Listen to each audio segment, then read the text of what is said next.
صاحي كي تستريح وبث الدعاء الخفي الصريح يسعك الفضاء الرحيم الفسيح. سبيل الدموع سبيل مريح تنهدى يا صاحي كي تستريح وبث الدعاء الخفي الصريح يسعك الفضاء الرحيب الفسيح. سبيل الدموع سبيل مريح تنهدى يا صاحي كي تستريح وبث الدعاء الخفي الصريح يسعك الفضاء الرحيب الفسيح. فبالله كم تستطب القروح ويبرأ جروح الكسير الجريح وينشط ذاك السقيم العليل وقد كان بالسقم دهرا طريق. تقال العثار العظام به ويغدو الهوى ككبش ذبيح بذكر الإله تطيب الحياة تسر أسارير وجه صبيح تسر أسارير وجه صبيح. سبيل الدموع سبيل مريح تنهدى يا صاحي كي تستريح وبث الدعاء الخفي الصريح يسعك الفضاء الرحيب الفسيح.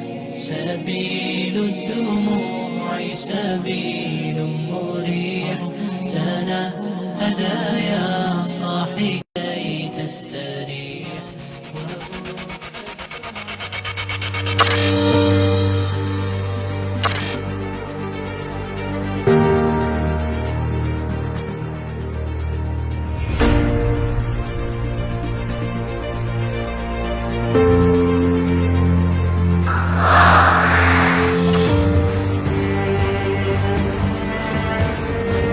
Setiap pikiran adalah doa dan semua doa dikabulkan oleh Allah, baik yang positif maupun yang negatif.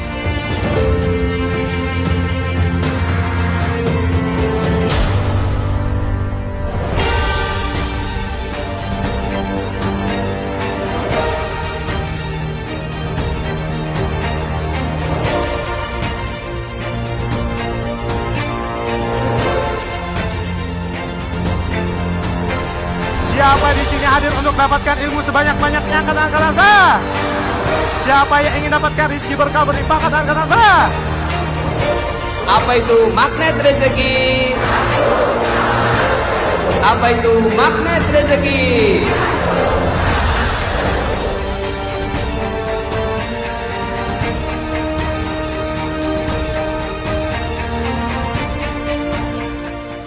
Assalamualaikum ya akhi ya ukhti.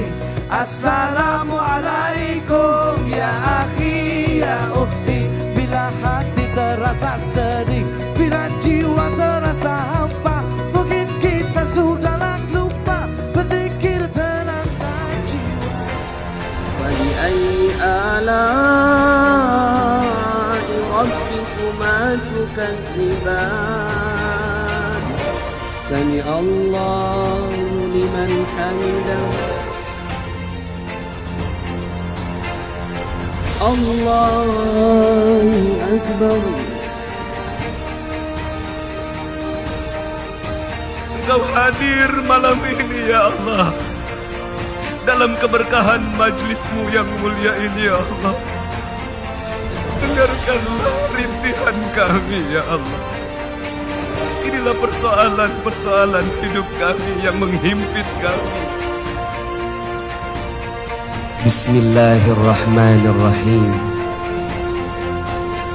Ya Allah, aku memiliki persoalan sedemikian.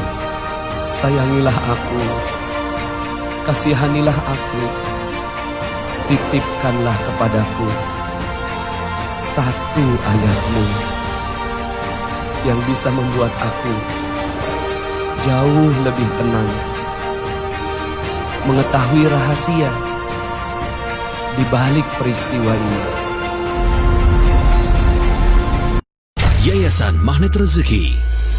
Yayasan Magnet Rezeki didirikan oleh seorang penulis buku mega bestseller, Rahasia Magnet Rezeki, Ustadz Nasrullah, dan Certified Trainer Magnet Rezeki, Asuhan Ustadz Nasrullah. Selain seorang penulis bestseller, beliau juga seorang motivator internasional. Bismillah, visi Yayasan Magnet Rezeki adalah membangun Indonesia bermartabat, sejahtera, dan bahagia melalui 2 juta pengamal ilmu magnet rezeki offline dan 10 juta online di tahun 2025. Membangun Indonesia bermartabat melalui dakwah dan pendidikan ilmu magnet rezeki. Membangun Indonesia sejahtera melalui pemberdayaan ekonomi bersama melalui koperasi magnet rezeki. Membangun Indonesia bahagia melalui pembinaan keluarga-keluarga bahagia dan kegiatan sosial dalam mengamalkan ilmu magnet rezeki. Satu, sama, dan terhubung. Terdiri dari koordinator pusat,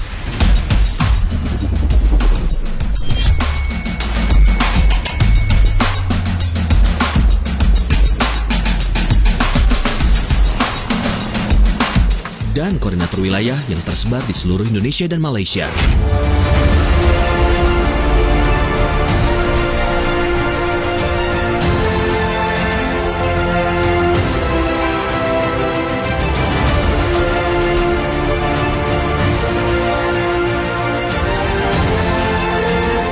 Pendidikan online, kajian online magnet rezeki, training online magnet rezeki, bimbel online magnet rezeki, camp online magnet rezeki, ngaji Al-Kahfi berjamaah setiap Jumat. Offline, kajian, seminar, private training, camp, mega seminar dan internasional mega training. Sosial, MR Peduli, ikut menyalurkan bantuan bagi masyarakat yang terkena bencana. MR Box, ikut menyalurkan bantuan berupa makan siang setiap hari di lebih 150 titik seluruh Indonesia.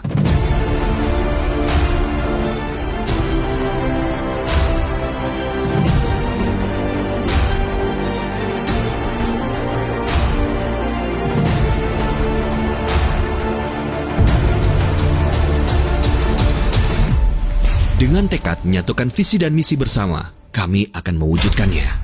Together, we will make it happen.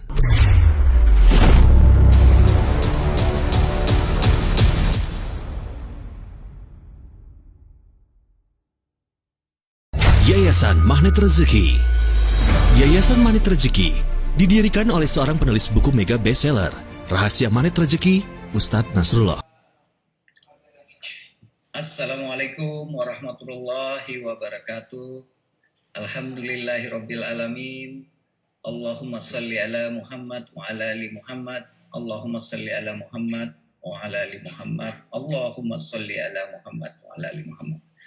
Apa kabar semua sahabat Magnet Rezeki Official yang ada di Facebook semuanya? Apa kabar? Alhamdulillah, luar biasa, dahsyat. Mudah-mudahan semuanya sehat. Kita akan hari ini akan sharing kembali dalam acara kisah keajaiban para pengamal ilmu magnet rezeki. Baik, Bapak Ibu sekalian, terima kasih telah hadir in time, bukan lagi on time ya, in time sebelum kami bahkan sudah ngantri untuk ikut serta dalam acara kisah keajaiban sore ini. Masya Allah, tabarakallah, terima kasih Anda yang selalu hadir intam ini untuk selalu mendukung acara-acara yang ada di Magnet Rezeki Official. Bapak Ibu, alhamdulillah kalau pekan kemarin saya menghadirkan seorang dokter, seorang sahabat saya, seorang dokter yang memiliki kisah keajaiban bagaimana dia bisa sembuh yang tak terduga, maka hari ini ya, saya akan juga menghadirkan seorang sahabat saya. Ya, beliau seorang certified trainer magnet rezeki asal dari Bandung. Mungkin Bapak Ibu sudah sering ya familiar melihat beliau di layar kaca Bapak Ibu, ya, beliau juga seorang pendakwah yang sangat luar biasa dari Magnet Rezeki. Bapak Ibu, kisah keajaiban beliau sangat luar biasa, di mana beliau dengan menurunkan garis kebenaran, beliau mendapatkan keajaiban demi keajaiban. Walaupun beliau harus melaluinya dengan mengalami detox ya berkali-kali. Nah, seperti apa kisah keajaibannya dan seperti apa beliau mendapatkan detox untuk mendapatkan keajaibannya, kita akan dengarkan langsung dari beliau kisah keajaiban bagaimana seorang menurunkan garis kebenarannya. Bapak Ibu, saya hadirkan sosok yang luar biasa, Umi Aisyah. Assalamualaikum Umi. Waalaikumsalam warahmatullahi wabarakatuh. Alhamdulillah, baik Umi. Saat ini Umi Aisyah dari Bandung, saya dari Rawamangun. Mudah-mudahan teman-teman juga bisa menikmati kisah keajaiban ini di Magnet Rezeki Official ini. Nah, mungkin Umi bisa sapa-sapa dulu sebelum memulai, sapa-sapa dulu teman-teman yang ada di Magnet Rezeki Official ini. Baik, sebelumnya terima kasih kepada Pak Arif selaku Ketua Yayasan Magnet Rezeki ya, dan tentunya Yayasan Magnet Rezeki yang telah memberikan kesempatan yang luar biasa ini. Ya, saya bisa sedikit sharing berbagi gitu ya. Mungkin banyak yang belum tahu, kayaknya Umi kok tiap hari kalau ketemu senyum aja terus gitu ya. Gitu. Ya, insya Allah saya akan sedikit berbagi mungkin tentang air mata saya gitu ya. Terima kasih yang sudah hadir hari ini ya, teman-teman semuanya. Mudah-mudahan di Bandung situasinya sangat luar biasa. Mudah-mudahan semuanya juga disehatkan ya. Menjadi hamba Allah yang tidak terpilih ya, tidak terpilih untuk merasakan virus yang sangat luar biasa ini gitu ya. Itu sih Pak Arif ya, mudah-mudahan semuanya disehatkan gitu yang sekarang mungkin banyak dari masyarakat kita yang sangat mendambakan arti sehat gitu. Baik. Terima kasih Umi ya, sapaannya kepada kita ya, mudah-mudahan kita sehat semua ya. Memang saat ini akademi COVID sangat luar biasa, tapi hari ini jangan khawatir, kami siap membagikan energi bahagia untuk Anda. Kami menghadirkan Umi Aisyah, tentu mungkin Anda nanti akan mendapatkan energi-energi berlian dari beliau. Tentu kita akan kupas kenapa kisah keajaiban beliau menurunkan garis kebenaran ini. Baik, nah sebelum kita menceritakan tentang bagaimana Umi menurunkan garis kebenaran ini, saya ingin mungkin tanyakan sedikit bagaimana awal mulanya Umi bisa kenal ilmu Magnet Rezeki ini. Ya, awal mulanya bagaimana ceritanya sampai Umi bisa mengenal ilmu Magnet Rezeki.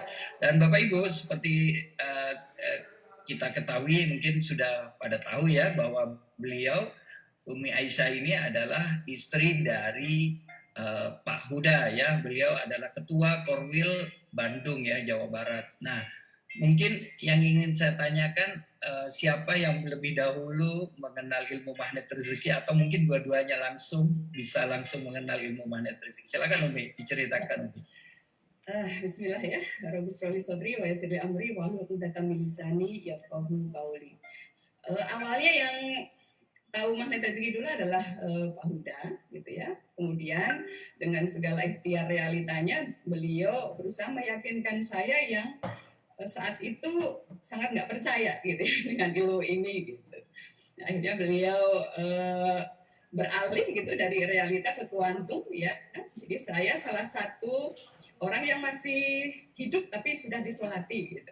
Ya, jadi Pak Huda praktek nyolatin istrinya gitu ya, agar tanpa banyak kata beliau bisa mengalirkan ilmu Magnet Rezeki yang beliau rasakan sangat luar biasa gitu ya. Dan atas izin Allah 2018 gitu ya, saya sudah mau mulai gitu ya, dengar gitu kan sedikit-sedikit gitu, dan alhamdulillah ada kesempatan saya ikut camp di Bandung ya, camp 15, yaitu bulan Agustus ya, tepatnya beberapa saat setelah saya tuh baru mau mulai mengenal Magnet Rezeki aja, bungkus permennya udah datang duluan gitu ya. Jadi Allah mengambil almarhum bapak saya yang saya sayangi gitu ya. Ya, kemudian Allah berikan saya kesempatan gitu untuk ikut kan, karena waktu itu Aki masih kecil gitu ya, jadi saya nggak punya keluasan waktu untuk ikut camp yang di luar Bandung. Jadi alhamdulillah saya ikut camp 15 di Bandung, dan alhamdulillahnya lagi September itu langsung gitu saya ikut TFT-nya gitu, karena habis camp 15 langsung ada TFT 3 gitu. Nah dari situlah Pak Arif saya mulai mungkin ngomongin Magnet Rezeki itu lebih intens daripada suami saya gitu ya, karena Pak Huda ada amanah yang mungkin berbeda dengan saya gitu Pak Arif. Ya, Masya Allah ya. Bapak Ibu mungkin bisa dijadikan inspirasi sore ini ya, bahwa pasangan ini juga salah satu menjadi pasangan idola saya nih, kemana-mana berdua ya, pasangan certified trainer Magnet Rezeki. Dua-duanya CTMR, dan dua-duanya kalau mengadakan private training suka berdua nih, suka buat couple gitu kan, PTMR-nya. Nah, ini bikin nganan saya nih, luar biasa. Ya, baik. Nah, Bapak Ibu, mungkin nanti kita akan bahas ya, bagaimana Umi Aisyah awal mulanya beliau bisa menurunkan garis kebenaran, kisah keajaibannya ini, bagaimana beliau menurunkan garis kebenarannya. Nah, awal mulanya seperti apa Umi sampai bisa menurunkan garis kebenarannya nih?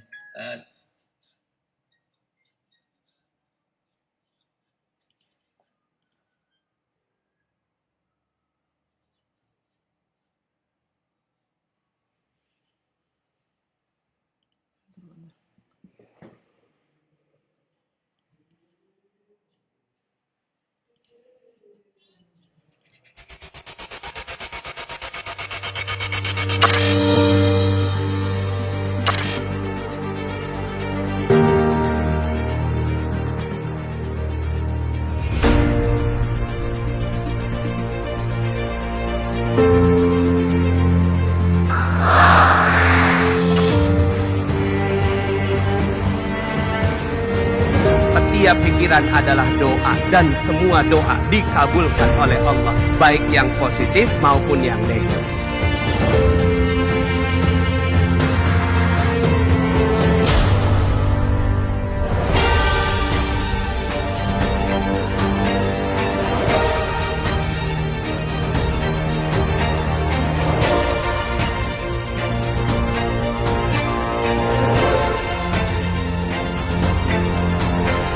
Siapa di sini hadir untuk dapatkan ilmu sebanyak-banyaknya? Angkat tangan saya. Siapa yang ingin dapatkan rezeki berkah berlimpah? Angkat tangan saya. Apa itu magnet rezeki? Apa itu magnet rezeki?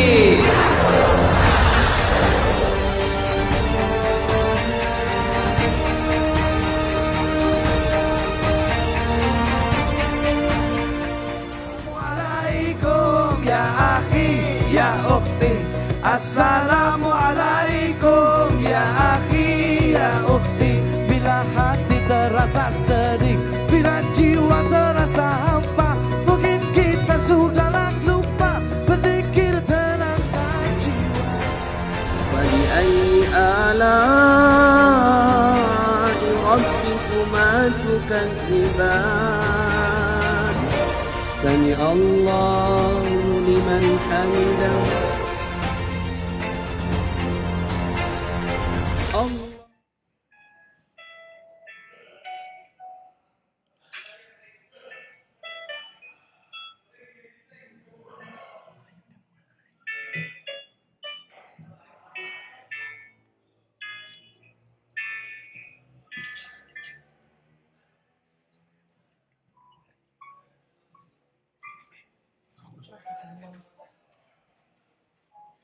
Baik.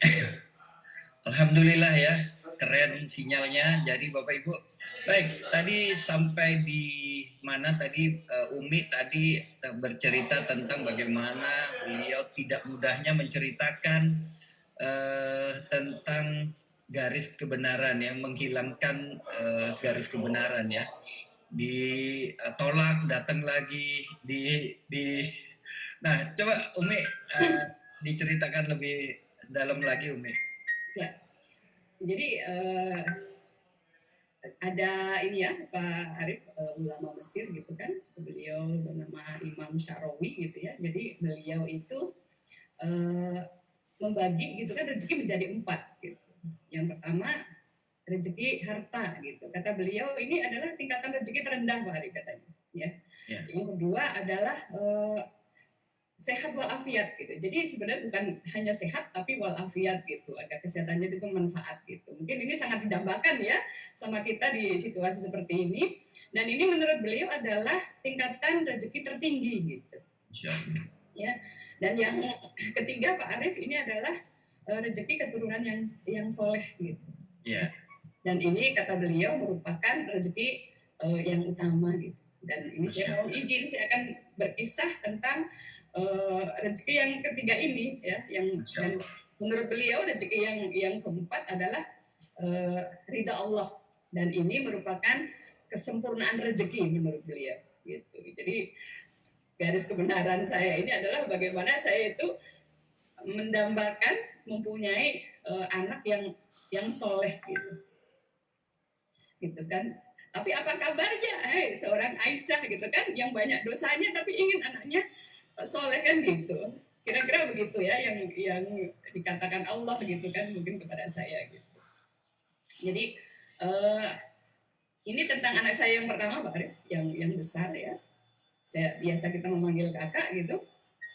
Jadi kakak ini tumbuh di saat kami itu ya belum namanya anak pertama ya, belum banyak ilmunya, belum banyak duitnya gitu ya Pak Arif ya. jadi kita ikhtiarnya tuh masih yang mengejar kupu-kupu gitu kan. Dan alhamdulillah sih Pak Uda termasuk yang secara karir itu cepat gitu. Cepat, tapi ada sesuatu yang harus kita korbankan gitu. Ketika kita diberikan rezeki yang ternyata levelnya rendah itu ya, yang tingkatannya rendah yaitu harta gitu. Allah hadirkan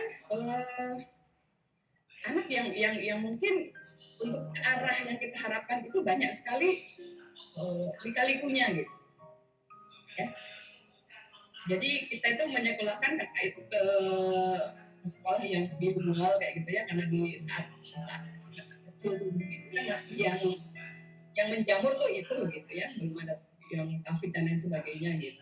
Ya. Akhirnya suatu saat kok saya berpikir pengen ya gitu kan kakak di pesantren kayak gitu. Dan alhamdulillah gitu kan ketika kami posisinya itu pindah ke Surabaya gitu, kakak tiba-tiba Umi saya pengen ke pesantren tapi kita harus pulang ke Bandung.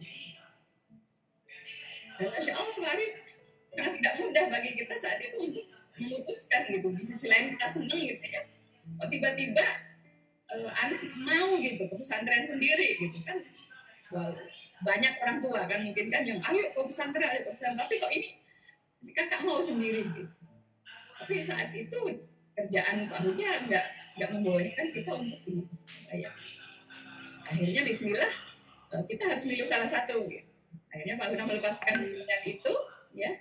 Dan ketika kakak masuk ke pesantren, abinya dalam posisi yang nggak dapat kerjaan gitu. Ya. Jadi kakak itu sudah mempunyai impian untuk di pesantren, di salah satu pesantren yang menurut kakak itu kakak cocok gitu. Salah satu pesantren besar di Bandung gitu. Dan setahun berlangsung itu lancar lah ya, hafalannya kakak bagus gitu kan, bisa dibilang dia melebihi teman-temannya gitu. Nah di tahun kedua mulai ada persoalan gitu. Ya, persoalannya itu di pesantren itu akhirnya karena dirasa berjalan bagus selama setahun, terus menerima santri sangat banyak gitu, berkali lipat dari yang awalnya itu hanya 12 ya, kakak itu hanya 12. Di situ muncul akhirnya ngeluh gitu, kakak, aduh sekarang tidak mudah gitu untuk menyetorkan hafalan karena harus banyak ngantri kayak gitu. Jadi kakak bilang waktunya habis hanya untuk mengantri katanya. Nah, di sisi lain ada satu peraturan yang kakak sangat gak suka gitu. Jadi pesantren itu ketika ada satu orang membuat ketidaktepatan, semuanya dihukum. Dan di keluarga kami kan nggak terbiasa begitu ya. Saya mendidik kakak ya yang melakukan ketidaktepatan ya yang bertanggung jawab gitu. Tidak semua menanggung ketidaktepatan itu. Nah dari situ akhirnya nggak nyaman gitu kan. Dan kakak nggak fight di situ untuk berjuang lebih lanjut gitu. Akhirnya kakak minta pindah gitu kan.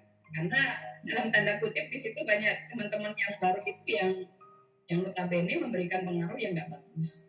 Nah, akhirnya kakak sempat ikut-ikutan dalam tanda kutip tanpa izin dari asrama kayak gitulah. Jadi mulai ada ya dalam tanda kutip itu kenakalan anak-anak yang memulai balik ya. Akhirnya kakak menjumpai salah satu sosok ustadz yang keluar juga dari pesantren itu. Jadi, oke lah.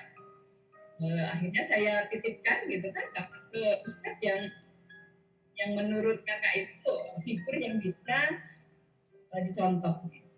Ya, karena beliau juga mungkin ustadznya itu kan ada punya impian ingin membangun rumah tahfidz sendiri. Gitu. Akhirnya kakak di situ sebulan 2 bulan aman lancar gitu kan. Nah yang luar biasanya gitu, teman-teman yang notabene membawa pengaruh nggak bagus itu dengar ikutan pindah ke situ. Dan juga salah satu ustadz yang menurut kakak itu perilakunya ya kurang gitu kan, kadang ada ya kasar kan gitu kan, juga pindah ke situ gitu. Akhirnya kan persoalan nama muncul di tempat yang baru dengan orang-orang yang sama gitu ya. Akhirnya di situ luar biasa ada puncaknya karena disitulah kakak itu balik gitu. Jadi sangat tidak mudah dikasih tahu gitu kan, dinasihati juga ya akhirnya nggak menuruti gitu apa yang kita nasihatkan gitu. Akhirnya semakin tidak terkendali gitu ya. Ada banyak persoalan lah yang dihadapi di situ dan nggak kuat lagi. Udah akhirnya dia saya ngobrol gitu. Kenapa sih kakak begitu? Gitu. Emang katanya saya sengaja gitu kata kakak tuh. Saya sengaja Umi karena ketika saya bilang saya nggak betah pasti Umi nggak akan menasehati gitu. Nggak dibolehin terus pokoknya kamu harus bersabar di situ dan sebagainya, harus berjuang kayak gitu. Akhirnya si kakak itu melakukan sesuatu yang membuat gimana caranya ustadznya itu udah nggak bisa gitu dalam tanda kutip keluarin gitu. Nah, memang dia targetnya ke arah sana gitu. Saat itu ya boro-boro saya mau oke saya yang salah ya nggak ada.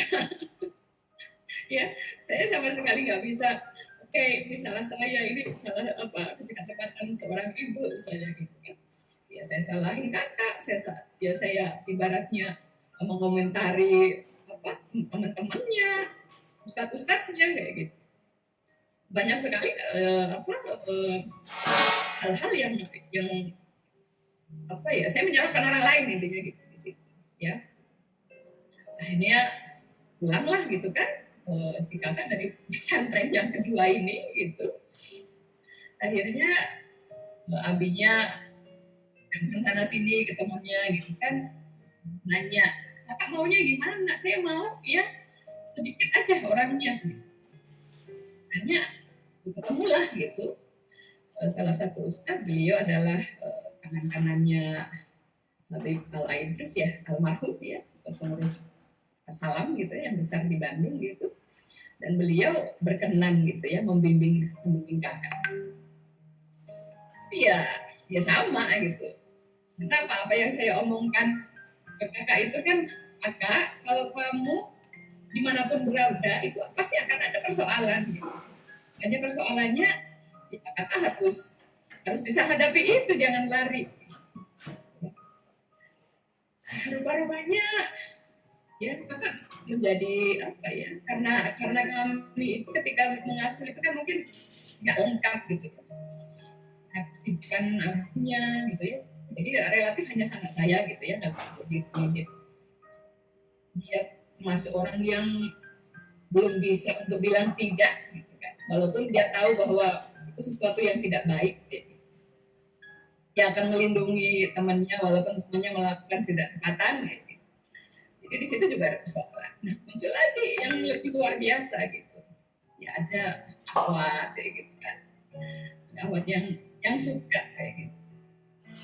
Nah, jadi berjalannya waktu itu kan bosen lah kakak cuman di pesantren katanya. Akhirnya minta sekolah gitu kan. Sekolah ya udah saya carikan yang dekat dan sesuai referensi sama ustadznya itu gitu. Di situ bukan bertambah bagus gitu. Jadi muncul afat-afat itu tadi ya, yang jadi persoalan gitu ya. Ya namanya juga lagi puber kayak gitu kan, mungkin mulai tumbuh rasa suka dan lain sebagainya, dan saya kan nggak ada kuasa untuk membentengi gitu karena jauh gitu ya, kita nggak satu rumah kayak gitu. Nah, ada satu kisah yang membuat saya akhirnya tersadarkan, dan saya nggak mau gitu ya. Saat itu alhamdulillah sudah mulai kenal magnet rezeki ketika persoalan ini muncul gitu. Kakak bercerita tidak pas kejadian gitu, jadi beberapa saat setelah kejadian itu gitu. Jadi kakak dipukuli katanya gitu kan sama mahasiswa katanya gitu. Dan mahasiswa adalah anak dari kepala sekolah tempat kakak sekolah kayak gitu. Terus saya bilang, apa yang membuat kamu sampai dipukuli? Saya bilang gitu. Nyamuk aja nggak saya izinkan gitu untuk gigit kamu gitu. Kok ini anak orang kan sembarangan aja gitu main pukul gitu kan. Jadi rasa seorang ibu itu kan ya nggak terima tentu gitu ya saat itu yang terjadi gitu. Usut ternyata ya tentang akhwat lain gitu. Jadi si mahasiswa yang kakak ini adalah punya hubungan gitu kan dengan teman kakak di SMA itu gitu ya.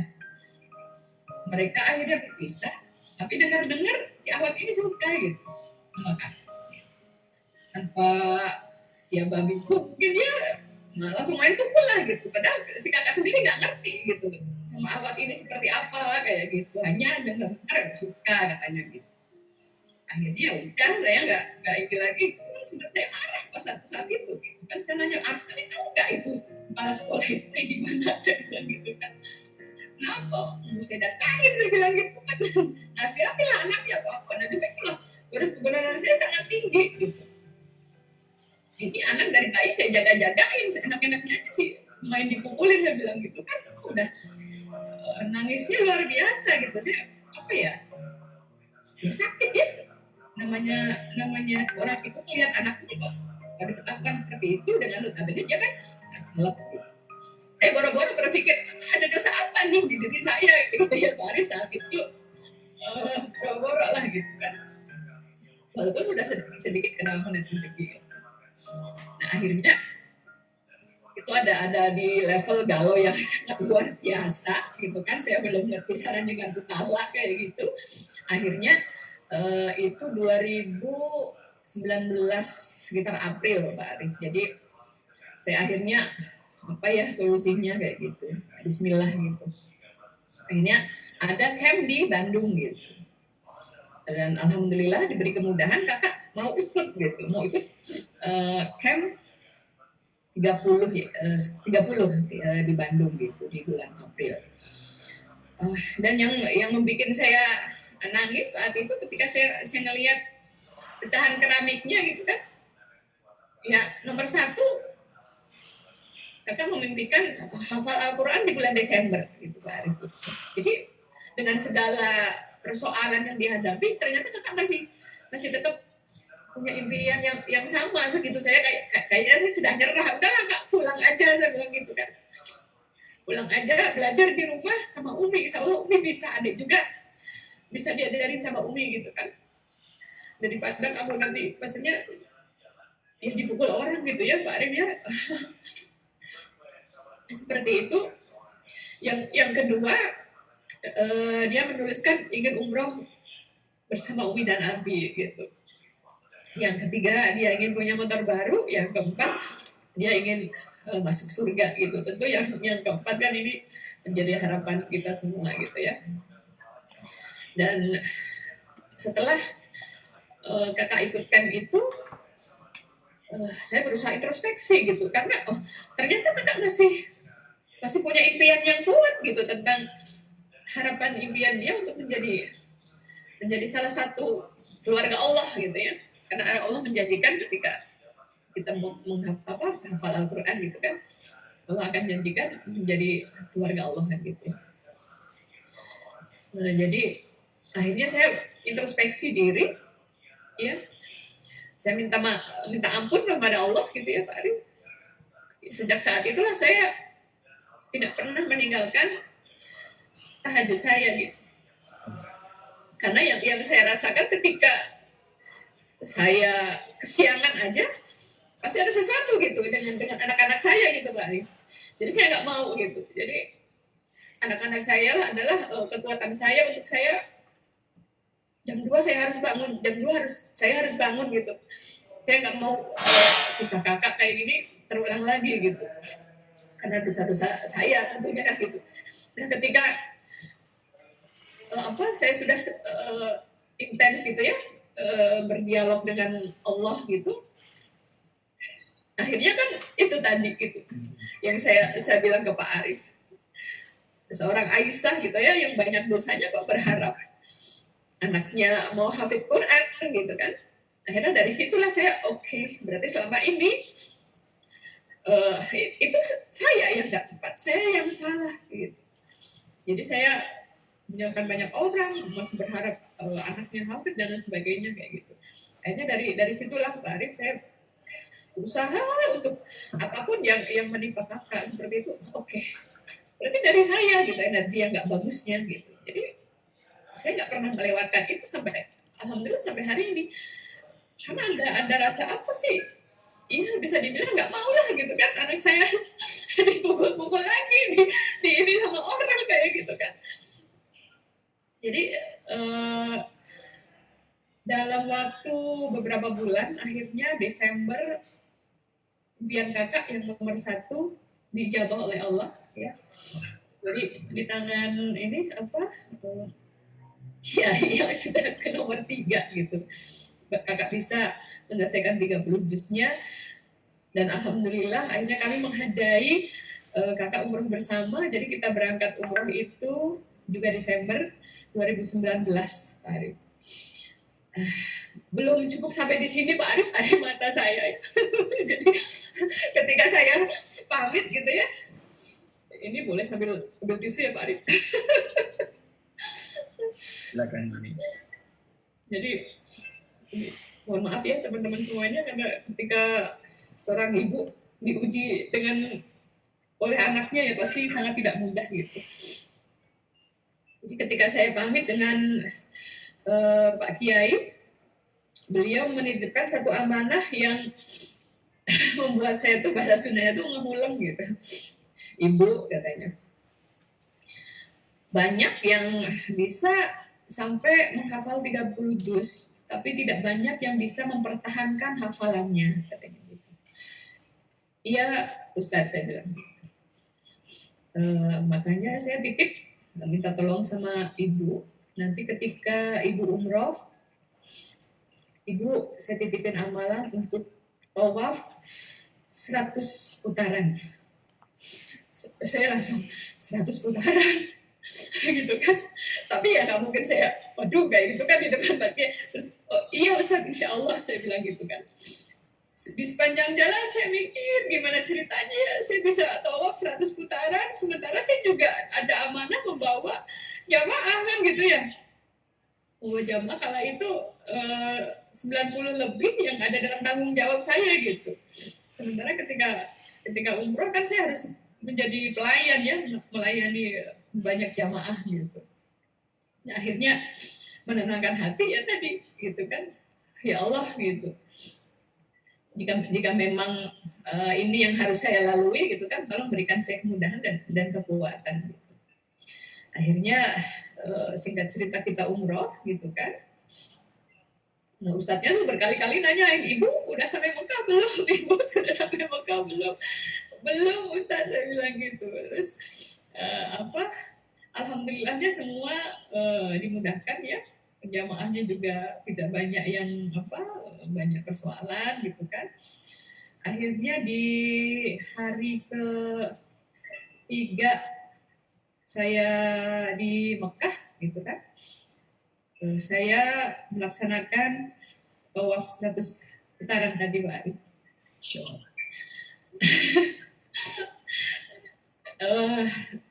Awalnya ditemenin ya sama Pak Huda gitu, tapi 1 putaran Pak Huda harus wudhu, 2 putaran Pak Huda harus wudhu. Akhirnya udah deh Bi, bismillah Umi aja, kayaknya nggak akan cukup waktunya gitu, karena kiainya juga pesan itu paling cukup Bu ketika Ibu Ba'da Isya sampai sebelum subuh, katanya 100 putaran itu cukup di waktu itu gitu.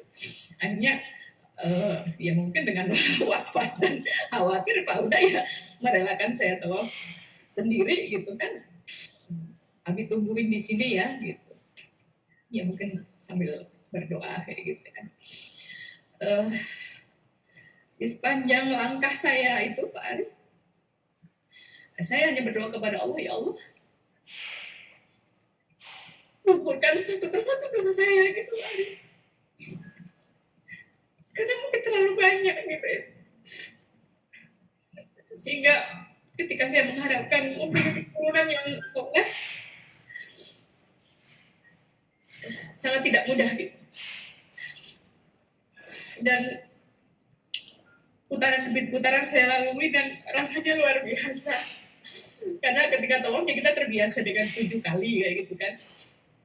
Dan itu namanya Desember biasanya kan penuh gitu ya.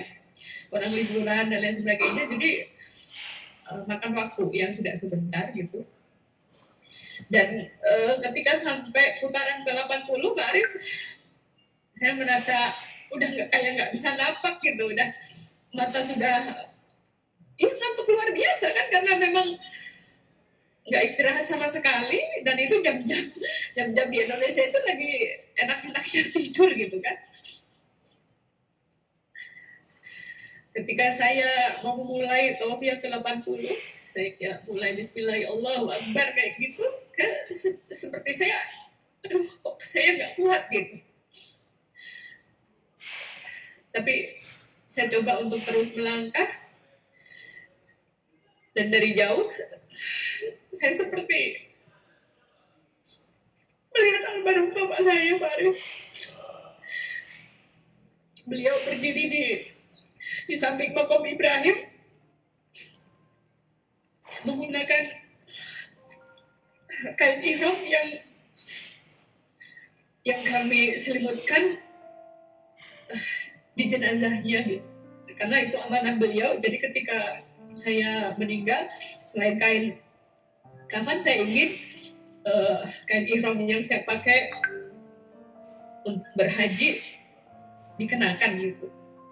Dan karena saya hafal betul gitu ya kain ihramnya beliau itu kan, jadi dari jauh beliau menggunakan kain ihram itu sambil tersenyum gitu ke arah saya. Saat itu saya merasa punya kekuatan, saya berlari gitu. Saya berlari, maksudnya ya ingin memeluk almarhum bapak gitu. Ketika saya panggil sudah saya sangat dekat gitu kan. Kan dari Hajar Aswad ke makam Ibrahim kan nggak terlalu jauh gitu ya. Saya bisa berlari itu Pak Ari, padahal saat itu saya merasa sudah mau limbung gitu, sudah mau jatuh gitu, kayak saking nggak kuatnya gitu. Jadi ketika saya panggil itu saya sudah deket gitu kan, bapak tiba-tiba menghilang gitu. Tapi akhirnya saya jadi kayak punya kekuatan baru untuk menyelesaikan 20 putaran sisanya gitu. Luar biasa. Saya kalau masih ingat saat itu, oh kok saya masih hidup gitu. Karena rasanya udah luar biasa gitu ya. Akhirnya sebelum subuh saya bisa menyelesaikan 100 putaran itu. Saya cari suami saya karena pasti posisinya sudah berubah karena sudah mau bersiap-siap sholat subuh gitu ya, karena soft bapak-bapak dan ibu-ibu kan berbeda gitu. Akhirnya saya coba WA, Ubi sudah selesai gitu.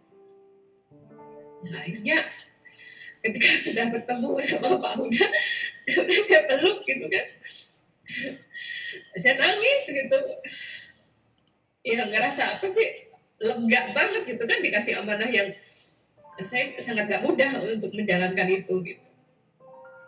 Akhirnya setelah selesai sholat ya saya ke hotel dan tidur yang sangat nikmat saya rasakan ya saat itu gitu ya. Masya Allah, udah capek semuanya dan luar biasa gitu. Dan ya perjuangan belum selesai karena akhirnya ya, saya bangun karena ada jamaah yang darah tingginya kambuh gitu Pak. Jadi tidak ingat membawa obat padahal sudah diwanti-wanti gitu ya, bahasa Jawa sudah diwanti-wanti. Akhirnya saya tungguin dokter gitu, nunggu dokter untuk diperiksa, saya tungguin kayak gitu. Kok anehnya dokter ini tuh gini, ketika selesai gitu kan memeriksa 2 jamaah ini kan terus suami istri gitu. Aisyah sini gitu. Saya tensi kamu, nggak apa-apa dok, saya ngapain, biasa aja, biasanya 80, 120, enggak, pengen lihat aja, katanya gitu. Kaget kan dia gitu, tinggi amat, kamu habis ngapain, katanya gitu kan. Saya ketawa gitu, habis tawaf, saya bilang gitu, tawaf, kok sampai tinggi kayak gini, kata dia gitu. Tawafnya 100 kali dok, saya bilang gitu kan. Dia langsung berkocak pinggang gitu kan, saya dipelototin gitu. Kamu apa-apaan, untung aja kamu gak mati, katanya gitu. Hah? Mati? Bisa mati ya? Jadi pas itu malah merinding sendiri gitu kan. Ya alhamdulillah udah belajar manat rezeki, jadi kan gak kepikiran gitu ya ketika saya tahu saya mati ya gitu ya Pak Arya. Jadi justru ketika dokter itu bilang, saya, oh bisa mati ya? Iyalah, kamu tuh gimana sih? Kalau kamu mati gitu ya, jamaahnya gimana? Ya kan kalau dok, saya sehat kan, saya bilang gitu kan. Saya dicubit gitu sama dokternya. Jangan macam-macam. Ya, enggak, saya bilang gitu kan. Terus ya saya, ya ngapain juga saya cerita bla bla bla panjang kan gitu kan. Ya gitu aja sudah, akhirnya udah. Saya turun gitu kan, udah nemenin jamaah tadi gitu ya yang sudah sehat, dan luar biasa Pak Arif, sejak itu kakak menjadi pribadi yang sangat luar biasa gitu ya, yang sangat sesuai yang saya harapkan selama ini gitu ya. Ketika saya sudah oke, ini saya gitu. Bukan kakak yang harus berubah, bukan harus dicariin kiai-kiai yang seperti apa, bukan harus dicariin pesantren yang seperti apa. Saya ibunya gitu yang berubah. Gitu. Jadi ketika saya sudah berhasil Pak Arif sedikit demi sedikit menurunkan egoisme saya gitu kan, saya menuntut dan sebagainya. Enggak, saya sekarang udah bicara di kuantum gitu dengan kakak. Ya alhamdulillah sekarang sedang fokus gitu ya, mudah-mudahan Oktober ini dia bisa melanjutkan kuliah gitu kan. Ini mumpung banyak sahabat di sini, minta doanya gitu ya, katanya ingin memperdalam Quran dan hadis mungkin di Pakistan katanya Pak Arif, jadi Oktober insya Allah gitu ya, kakak bisa belajar untuk lebih dekat dengan Allah gitu sih Pak Arif. Maaf ya, air matanya habis nih kayaknya. Masya Allah, ini saya speechless mendengar cerita sebuah perjuangan yang sangat luar biasa dari seorang ibu. Bagaimana masih banyak di luaran sana banyak ibu-ibu. Ini akan menjadi pelajaran buat kita semua. Bukan hanya ibu, tapi orang tua, ayah juga. Bagaimana ternyata ketika kita menurunkan garis kebenaran, bahwa banyak hal yang berubah ternyata. Ini juga menjadi inspirasi saya, Umi, buat saya, terus terang menjadi inspirasi buat saya.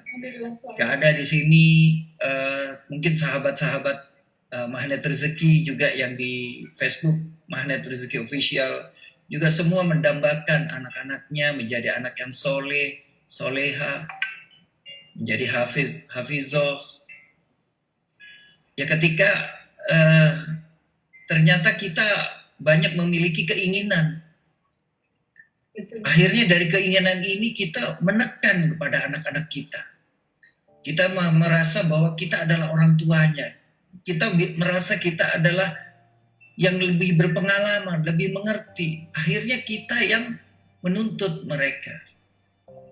Tapi inspirasinya adalah seharusnya kita menuntut diri kita. Bagaimana kita menurunkan garis kebenaran.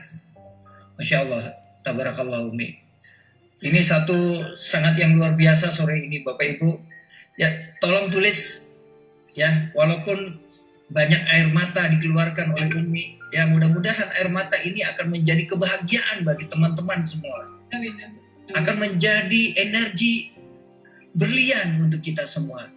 Ya, luar biasa energi sore ini saya merasakan sendiri langsung ya. Bahwa ternyata kita sebagai orang tua nggak selamanya benar, nggak selamanya kita merasa bahwa kita adalah orang yang lebih mengerti daripada anak-anak kita.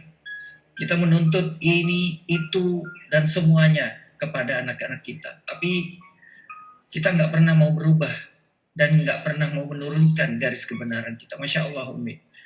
Terima kasih Umi, terima kasih banyak. Masya Allah, luar biasa ya. Bapak Ibu boleh tuliskan apa saja komen yang dirasakan sore ini. Energi apa yang telah dirasakan sore ini. Saya ingin bacakan. Air mata kebahagiaan katanya Umi. Terima kasih Umi. Ini adalah air mata kebahagiaan. Semoga bisa menurunkan garis kebenaran terutama Masya Allah ini.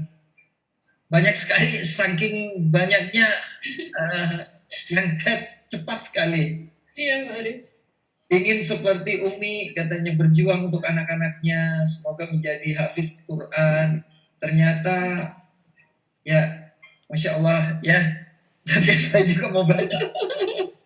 Kali ini, Masya Allah, ya, energi bahagia dan ketenangan hati, katanya Umi. Banyak yang menulis ini. Ya, kita doakan semuanya, ya.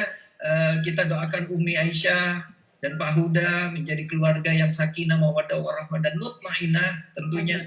Dan seluruh pemirsa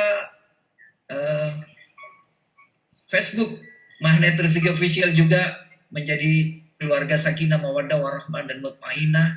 Anak-anaknya menjadi hafiz-hafizoh, anak yang soleh-soleha tentunya. Masya Allah, luar biasa ya. Kita melihat bahwa menurunkan garis kebenaran itu hal yang kelihatan sepele gitu. Kita melihat bahwa saya kan orang tuanya gitu. Saya lebih mengerti, saya lebih banyak mengerti, tapi ternyata itu yang dimaksud Allah, bahwa kemengertian kamu tidak lebih dari ketidakpintaran kamu. Masya Allah. Speechless saya. Terima kasih. Saya pun juga meneteskan air mata. Dan itu berlangsung bukan sebulan 2 bulan Pak Arif. Jadi hitungan tahun ya.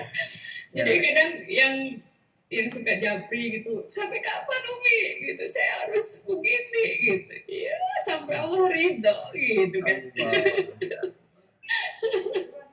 Bapak Ibu, kita lihat ya, kuncinya adalah di keridhaan Allah Bapak Ibu. Banyak kita baru berjuang sehari, 2 hari, 3 hari, sebulan, udah merasakan give up gitu. Ya padahal kita lihat Umi Aisyah berjuang untuk anak-anaknya Itu tahunan. Bahkan tadi beliau, kita mendengar sendiri beliau berjuang bagaimana sampai tawaf 100 kali, Bapak Ibu. Saya pun sebagai laki-laki kuat ya saya. Allah, ya Allah, ya Allah. Ya. Ya, jadi apa ya, seorang ibu apa sih yang bisa dilakukan untuk anaknya kan gitu ya Pak? Betul, betul Umi. Itulah energi berlian ya. Energi berlian bagaimana ketika kita merasa bahwa kita ibu rumah tangga gitu ya. Kita merasa kita nggak punya kemampuan. Padahal Allah melahirkan kita di dunia ini itu dengan segala kemampuan, dengan segala kekuatan. Kalau kita lihat flashback ketika kita lahir, ya, saya sedikit memberikan sharing ini. Ketika kita lahir, ya Bapak Ibu semuanya, kita terlahir dari sperma orang tua kita, di mana saat itu ada 200 juta nyawa yang keluar dari sperma orang tua kita. Saat itu terjadi perlombaan yang sangat luar biasa.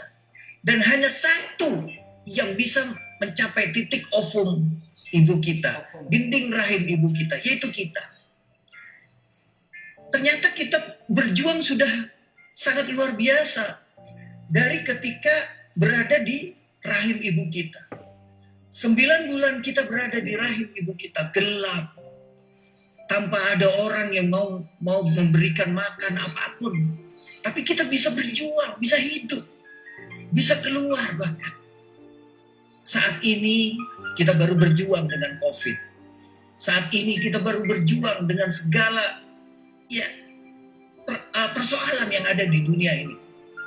Perjuangan kita yang ada di saat ini itu tidak membuat kita harus berjuang bahkan sedetik saja. Pada saat kita di rahim ibu kita, kita tidak cepat dalam hitungan detik saja, kita sudah tidak ada di bumi ini. Bapak Ibu, kita memiliki kekuatan yang luar biasa. Ya sama sehalnya ya ketika kita, Umi Aisyah tadi berjuang untuk anak-anaknya. Ayo kita kuatkan diri kita. Persoalan yang ada di depan kita ini ya hanya persoalan yang Allah berikan untuk siapkan untuk kita sebagai bungkus untuk kebahagiaan kita nantinya. Masya Allah, tabarakallah, terima kasih Umi. Saya ingin mengucapkan selamat benar-benar atas perjuangan ini. Mudah-mudahan Umi tetap masih dikuatkan untuk berjuang untuk impian-impian selanjutnya. Terima kasih para pemirsa yang ada di Magnet Rezeki Official, semua yang telah mengikuti kisah keajaiban ini. Karena waktu juga, Umi, mungkin ada closing statement untuk sahabat Magnet Rezeki yang ada di Facebook ini. Silakan Umi. Ya, seperti tadi ya yang saya sampaikan di awal gitu kan. Rezeki itu kan macam-macam ya menurut Imam Sya'rawi gitu. Kita boleh gitu kan mempunyai keinginan kita punya rezeki berupa harta, berupa kesehatan, berupa anak yang soleh gitu kan. Tapi ujungnya adalah kita menginginkan rezeki yang sangat luar biasa, yaitu kesempurnaan rezeki. Bentuknya adalah keridhaan Allah. Mudah-mudahan kita sama-sama silaturahim pada sore hari ini adalah sama-sama dengan niat untuk mendapatkan semata-mata adalah keridhaan dari Allah Subhanahu wa taala. Mudah-mudahan bisa memberikan inspirasi yang positif gitu ya. Mohon maaf apabila ada yang kurang berkenan Pak Arif ya, dan semua sahabat-sahabat Facebook gitu ya. Semua dari saya yang masih kurang sekali ilmunya, jika ada yang dirasa bermanfaat itu semata-mata datang dari kasih sayang Allah. Mohon maaf lahir dan batin Pak Arif dan sahabat-sahabat semuanya. Saya akhiri sharing saya. Wassalamualaikum warahmatullahi wabarakatuh. Waalaikumsalam warahmatullahi wabarakatuh. Terima kasih semuanya, terima kasih Umi Aisyah, salam untuk Pak Huda, Insyaallah. keluarga sehat semua, Amin, amin. bahagia ya, dan semua pemirsa di Magnet Rezeki Official, sahabat Magnet Rezeki dimanapun Anda berada, sehat-sehat kita semua. Mudah-mudahan kita semua bisa melewati akademi COVID ini dengan perasaan bahagia. Ya, tetap jaga iman dan imun tubuh kita. Mudah-mudahan kita bisa melewati semua ujian ini, semua tantangan ini. Baik, saya tutup majelis kisah keajaiban sore ini dengan ucapan Alhamdulillahirabbil alamin. Sampai jumpa di pekan depan, kisah keajaiban yang lain yang lebih membuat Anda akan memberikan energi untuk hari-hari Anda. Saya Arif Bar, sampai jumpa di pekan yang akan datang. Wassalamualaikum warahmatullahi wabarakatuh. Waalaikumsalam.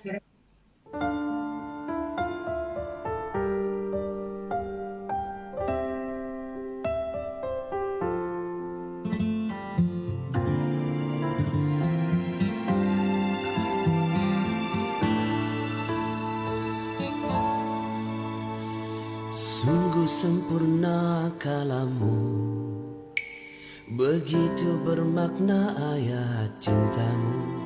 Setiap insan yang tunduk padamu bersimpuh mengadu. Dia pedoman hidup manusia, petunjuk terhebat muslim sedunia. Risalahmu di dalam kisahnya dan keajaibannya. Al-Quran adalah mukjizat terbesar Nabi. Mentadabburinya buat kita tenang hati. Dia adalah syifa, getarkan cintanya dalam setiap hurufnya. Al-Quran adalah cerminan akhlak Nabi, anugerah terindah wahyu ilahi Rabbi. Vibrasi menyentuh hingga relung hati, wasilah penyembuh bagi muslim sejati.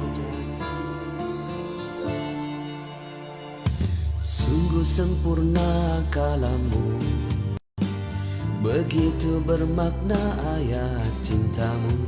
Setiap insan yang tunduk padamu bersimpuh mengadu. Dia pedoman hidup manusia, petunjuk terhebat muslim sedunia. Risalahmu di dalam kisahnya dan keajaibannya. Al-Quran adalah mukjizat terbesar Nabi. Mentadabburinya buat kita tenang hati. Dia adalah syifa, getarkan cintanya dalam setiap hurufnya. Al-Quran adalah cerminan akhlak Nabi, anugerah terindah wahyu ilahi Rabbi. Vibrasi menyentuh hingga relung hati, wasilah penyembuh bagi muslim sejati.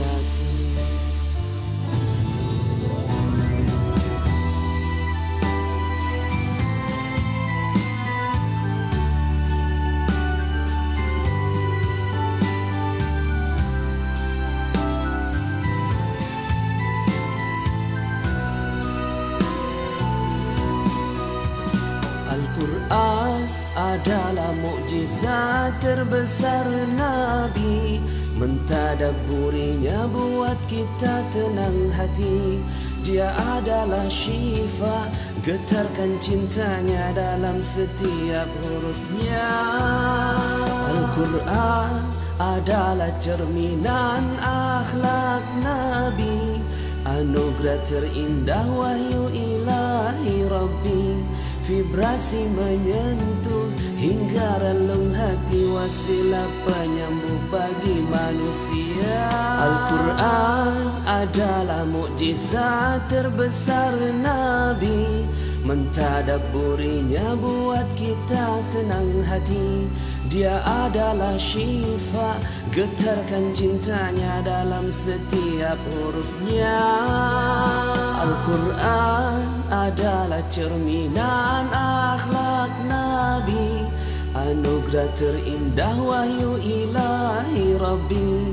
Vibrasi menyentuh hingga relung hati wasilah penyembuh bagi muslim sejati.